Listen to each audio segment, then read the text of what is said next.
My name is Ankit Sharma. My seminar topic is embedded system. So these are the contents we are discuss in this video. Introduction of embedded system, components, classifications, processes, advantages, limitations, application, future scope. Now start with introduction of embedded system.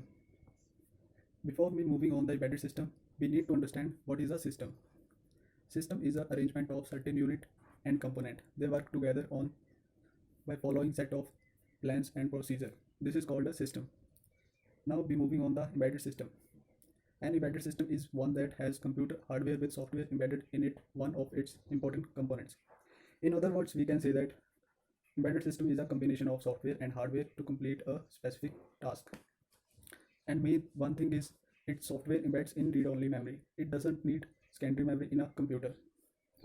Now we have the computer hardware, a microprocessor, large memory, primary memory and secondary memory, RAM, ROM and caches. Input units, keyboard, mouse, scanner. Output unit, monitor, printer, etc. Networking unit, Ethernet card, driver, etc. Input output units, modem, faxcom modem, etc. Now we have the components of embedded system. It has a hardware, processor, timer, interrupt controller, input output devices, memory, ports, and etc. It has main application software which may perform concurrently these series of tasks and multiple tasks. We have some idea about hardware and software, but here is new thing arises. RTOs. RTOs stand for the real-time operating system. RTOs define the way of system work which supervise the application software. It sets the rules during the execution of application program. A small-scale embedded system may not need an RTOs. It means RTOs is trying to be supervised, trying to be coordinate, trying to monitor. It provides a set of rules during the program execution, and it also sets a schedule mechanism of embedded system. So RTO shows how our system is work. So this is called the RTOs. Next we have the embedded system hardware. In embedded system hardware consists various block, power supply, input devices, output devices, processor, timer, interrupt controller, program memory and data memory, serial communication port, parallel port, system application specific circuits. So we start with power supply. So power supply is essential for the embedded system. Most of the embedded system need the 5-volt power supply, and oscillator circuit is used to ensure the harmonics and synchronization in a embedded system. And input port, the input gets from physical devices like transducer circuit, keypad, touchscreen, etc. And output ports like LED, LCD and communication systems. Processor is the heart of embedded system. The various type of processor we are used: 8-bit processor, 16-bit processor, 32-bit processor, 64-bit processor, etc. And timers is used to provide a accurate delay on the basis of application requirement. Generally most of the timers are used in the embedded system: timer 0 and timer 1. They each of 16-bit timers, and they also act as a timer and counter. And next we have the interrupt controller. Interrupt controller is used for the data transfer between and computer and input output devices. It can be done in a 3 ways. Number 1, program input output. Number 2, interrupt interrupt control input output. And third one is a DMA. DMA stands for direct memory access. And this is a embedded system hardware. And next we have the embedded system constraints. An embedded system is a software designed to keep in a view 3 constraints: available system memory, available processor speed, the need to limit power dissipation when running the system continuously in cycle of wait for event, run, stop and wake up.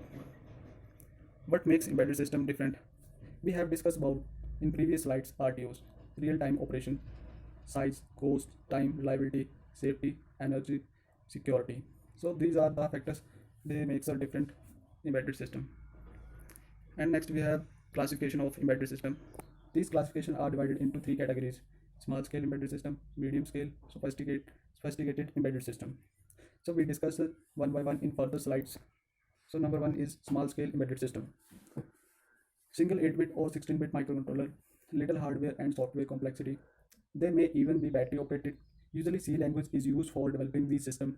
The need to limit power dissipation when system is running continuously.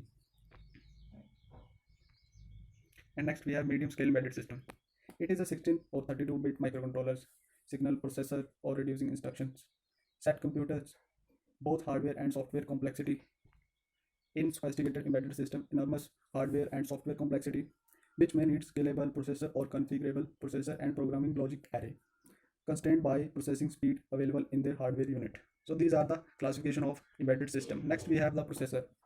Processor is the heart of embedded system. So various type of processor. It generally divided into three categories. General purpose processor, also called the GPP, and second one is application specific system processor, and third one is multiprocessor system using GPP. We discuss about the general purpose processor. First one is a microprocessor, microcontroller, embedded processor, digital signal processor.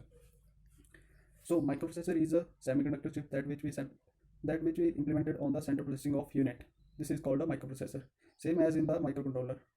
But microprocessor has no memory, but in the microcontroller have inbuilt memory. So this is the main difference between the microprocessor and microcontroller. Now third one is the embedded processor. Special microprocessor and microcontroller, often called embedded processor.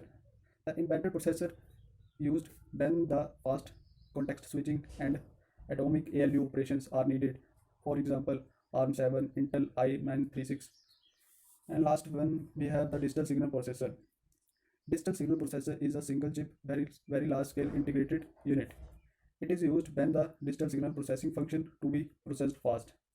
So these are the processor.